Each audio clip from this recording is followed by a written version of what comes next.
ng magulang ay kailangan sa mga batang manonood. GMA News and Public Affairs. Walang kinikilingan, walang pinoprotektahan, walang kasinungalingan, serbisyong totoo lang. Kapagunita ng buwan ng kababaihan ngayong Marso. Parang pinilit ko na lang po kasi kailangan na po ng pera. Hindi naman po ako mabubuhay na walang pera. Kinakabahan kasi baka mamaya ano yung gawin nila sa akin. Pag nalaman ng magulang mo na ganito nangyari sa alam ba, ano? Google Pay. Google Pay mo na. Nagulat na lang ako, nasa mall na siya, dala niya yung gamit niya. Wala siyang gamit. Yung ibang gamit niya, lumayas na mas may edad ka sa kanila, mas may isip ka sa kanila, alam mo pala nandito mo, direct gamit siya. Hindi ko naman alam na para sa amin siya.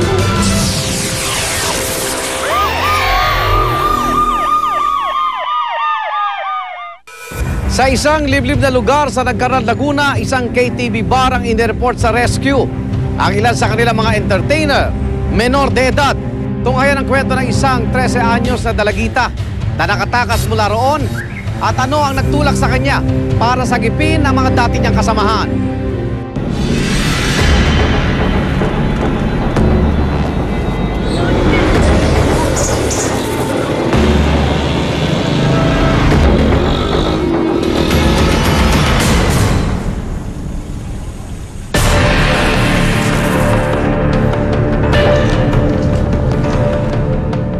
Natrauma ako sa pinasukan ko kasi parang sa ganitong edad hindi naman dapat ganun yung pinapasukan kong mga trabaho. Naya po ako ng mga tropa ko. Tapos ayaw po akong isama ng recruiter, tapos pinilit po siya ng mga tropa kong isama ko. Nakilala ng mga tropa ko yung recruiter kasi ate siya ng isa sa mga tropa namin. Yung ayos po kasi natatakot ako na umuwi kasi hindi po ako nakuwi ng isang gabi po. Tapos natakot na po ako umuwi. Pagpasok po dun sa bar, may mga nakahilera pong babae. Nakaupo dun, nag-aabang po ng mga customer. Pero sila lang po yun yung mga batang nagtatrabaho doon. Yung mga matatanda na nakaupo lang sa malapit sa cashier. Yung mga kasamahan ko po doon, 21 po kami.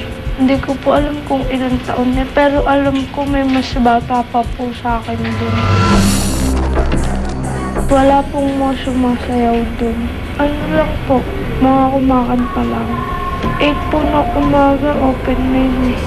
Tapos natatapos po 2 ng madaling araw.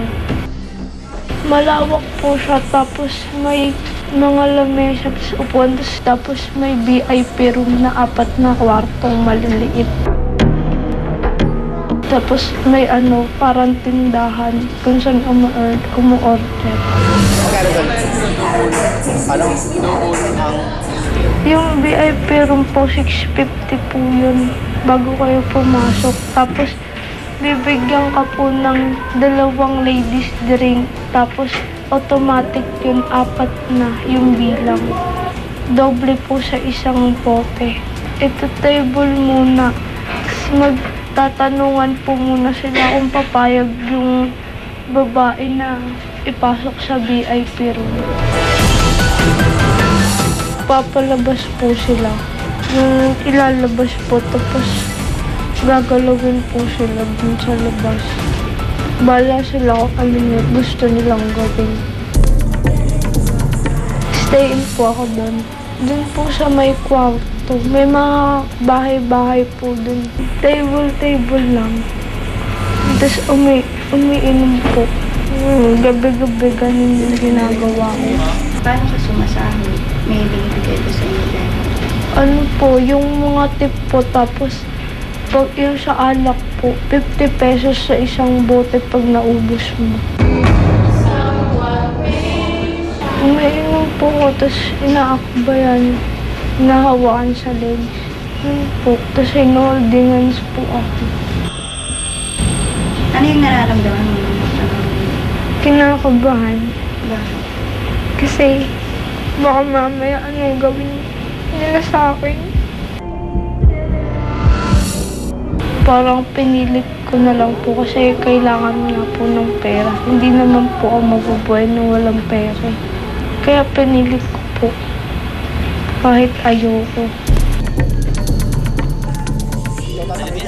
Nakatakas ako nung nag-text po yung tropa namin na papunta na po sila mama doon. Tapos sabi po nung recruiter, ihatid niya na daw po ako dito sa Manila.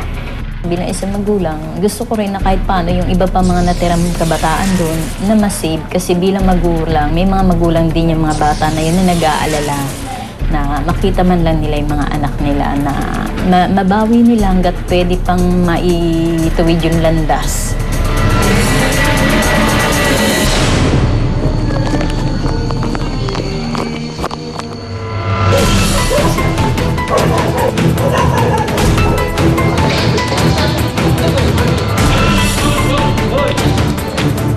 During operation, nakita po natin na yung nasa loob mismo ng bar, may mga tumakbo po dun sa loob.